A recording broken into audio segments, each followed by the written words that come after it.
വിട്ടിട്ട് മറ്റു സ്ഥലങ്ങളിലേക്കൊക്കെ പോയി രക്ഷപ്പെട്ടു.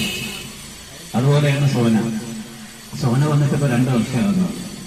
എന്താ പറയുക, ഇവിടുത്തെ വാനമ്പാടിയെ പോലെ എല്ലാവരുടെ ഇടയിൽ ഇങ്ങനെ പ്രവർത്തിച്ച് നടക്കുന്നതിനേക്കാളും നമ്മൾ അഭിനന്ദിക്കേണ്ടത്.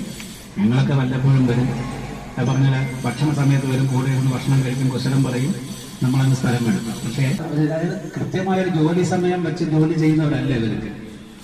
ഇത് ഏറ്റവും വലിയ സേവനമാണ്, ശമ്പളത്തിന് വേണ്ടി ചെയ്യുന്ന ജോലിയാണെന്നുള്ള മനോഭാവത്തിലല്ലാതെ അങ്ങേയറ്റത്തെ ചട്ടപ്പടി ജോലി ചെയ്യുന്നവരല്ല, പകരം സഹജീവികളുടെ കണ്ണീരൊപ്പം സഹജീവികളെ ആശ്വസിപ്പിക്കാൻ ഒക്കെ വേണ്ടി പ്രവർത്തിക്കുന്ന ആ ഒരു കൂട്ടം ആൾക്കാർ. എല്ലാവർക്കും നമസ്കാരം. ഈ ഒരു ക്യാമ്പിന്റെ ഭാഗമായിട്ട് ഈ ഒരു സ്വപ്നക്കുടിൽ വരാനും ഇവിടുത്തെ അച്ഛനമ്മമാരെയും കാണാനും അവരെ സ്വന്തം അച്ഛനെയും അമ്മയും പോലെ ശുശ്രൂഷിക്കുന്ന ഇവിടുത്തെ സ്റ്റാഫിനെ കാണാനും പറ്റിയതിൽ ഒരുപാട് സന്തോഷം. ഈ ഒരു ക്യാമ്പ് ഇവിടെ സംഘടിപ്പിച്ച ഈ സംഘാടകർക്കും ഇവിടുത്തെ എല്ലാ സ്റ്റാഫിനും എന്റെയും ഞങ്ങളുടെ ടീമിന്റെയും പേരിലൊരു നന്ദി അറിയിക്കുകയാണ്. ഇനി ഫ്യൂച്ചറിലും ഇതുപോലുള്ള ക്യാമ്പുകൾ സംഘടിപ്പിച്ച് എന്റെ ടീമിന്റെ പേരിൽ ആശംസിക്കുന്നു. ഞാൻ തൊട്ടടുത്താണ് താമസിക്കുന്നതെങ്കിലും എല്ലാ വിവരങ്ങളും ചെറുതായിട്ട് അറിയുന്നുണ്ട്. പക്ഷെ എനിക്ക് കൂടുതൽ ഇതിനെ പറ്റി അറിയില്ലായിരുന്നു. ഇടയ്ക്കിപ്പം കുറച്ച് ദിവസം കൊണ്ടാണ് ഇതിൻ്റെ പ്രവർത്തനങ്ങളെ പറ്റി ക്ലിയറായിട്ട് അറിയാൻ തുടങ്ങിയത്. അത് ഓരോ വീട്ടിലും പോയി, ബന്ധു വീട്ടുകളിലും പോയി ഓരോ സംഭവം കാണുമ്പോഴും എനിക്ക് തോന്നുന്നു ഇവരെങ്ങനെയാണ് ഈ പ്രവൃത്തികൾ നടത്തുന്നത്, ഇത്രയും മനസ്സിനൊരു ധൈര്യം കൊടുക്കുന്നത് എങ്ങനെയാണെന്ന് നമുക്ക് ഊഹിച്ചറിയാൻ പോലും പറ്റുന്നില്ല. ഞാൻ ചില വീടുകളിലും പോയി കണ്ടിട്ടുണ്ട് പൈസ ആളുകളുടെ ഇതല്ല. പക്ഷെ ഞാൻ അടുത്ത് നിന്ന് നോക്കുമ്പോൾ തന്നെ ഇതൊരു വലിയ, നമ്മളെപ്പോലെ അല്ല, ഇതൊരു വലിയ പുണ്യ പ്രവൃത്തിയാണ്. എങ്ങനെ ഏത് രീതിയിൽ നടത്തണമെന്നുള്ളൊരു വിചാരം ഇതൊന്നും കിട്ടുന്നില്ല.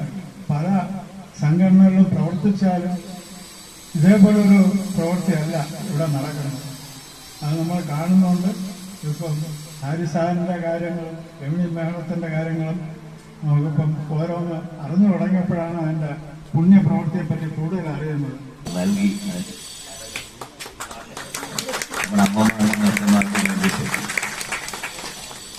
ഇവിടെ എത്തിയ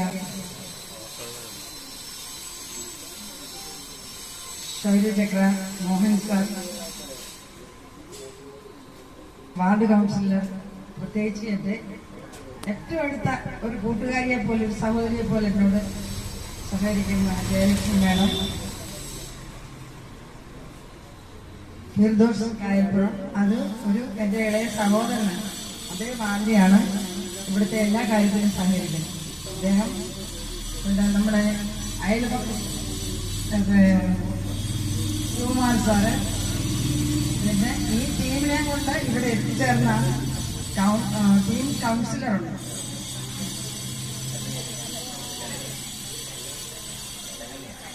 കൗൺസിലർ ശരണ്യ മേഡം, ബാക്കി മേഡത്തോടൊപ്പം എത്തിയവർ, ഇത് എല്ലാം നയിച്ച് ഇവിടെ എത്തിച്ചേർന്ന ഡോക്ടർ അഞ്ജലി മേഡം, നമ്മുടെ സ്നേഹം നിറഞ്ഞ നന്ദി അറിയിക്കുന്നു.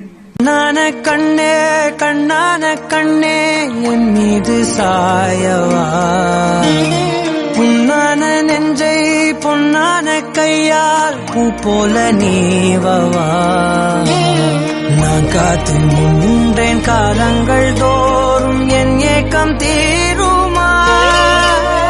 நான் பார்த்து நின்றேன் பொன்வானம் எங்கும் என் மின்னல் தோன்றுமா. தண்ணீராய் மேகம் தூரும் கண்ணீர் சேரும் கற்கண்டாய் மாறுமா.